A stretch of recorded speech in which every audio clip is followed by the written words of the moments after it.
welcome back for another edition of Fit for a Millionaire. And today we're going to talk about a real passion of mine, and that is how to run faster and with less injury risk. So we all run, whether we're out there running on a football field or a soccer field or a hockey field, or whether we're out there recreationally running for fun runs or running at the gym in a class, running something that, you know, forms part of most fitness regimes. So I'm sure you'd agree it's important to be able to do it without pain, and we all would like to do it faster. So let's go through 3 tips to ensure that you run faster and with less injury risk. And the first one, guys, is about technique.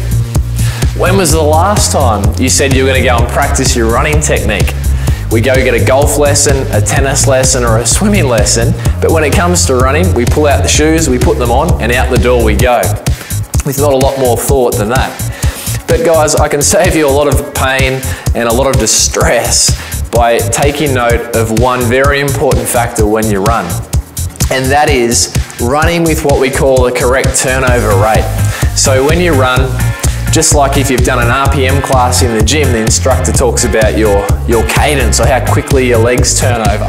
It's the same when you run, and there's a magic number. And guys, that magic number is 90. So that means that as you run, you should take 90 steps per minute on each leg.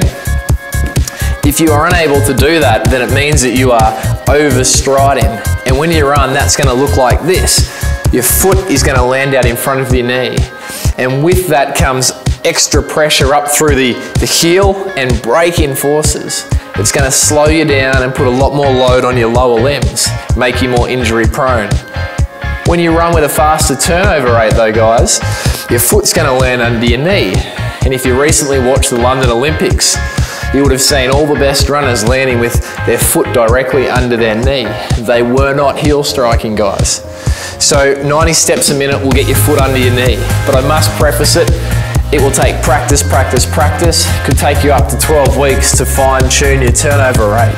But as a runner myself, I've certainly found that it's helped me go a lot faster and reduce my injury risk. And it's certainly been the experience of over 300 runners that I've put through running workshops that I actually conduct in the lead up to the Gold Coast Marathon every year. So happy running, and don't forget to count your turnover rate. Easy way to do it is just get your watch and take a stock take.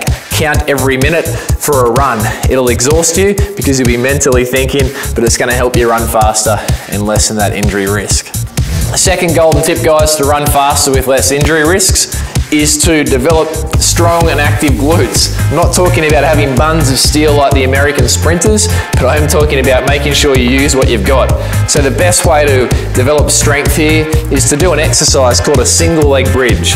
And I do these myself almost every day. Keeps me out there running, and also looks after my lower back. So it looks like this, guys. Laying on our backs, we've got the knees bent up, hands by the side, one leg comes out straight, and then we start to lift the bottom right up to the ceiling and lower it down. Up high and down. And then we simply swap sides. Now, to develop sufficient strength for your running, you need to be able to do 36 on each side.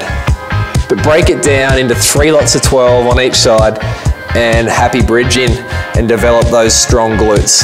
Okay guys, so the third golden tip to run faster with less injury risk is to make sure you've got good long calf muscles. So take note, any high heel wearers out there, talking to the women hopefully only here, but with tight calves comes a greater likelihood to heel strike, what I referred to previously. That's the bane of every runner that has ambitions to run faster. Remember, we want to be on the midfoot. So to stretch the calves, there's a golden way to do it.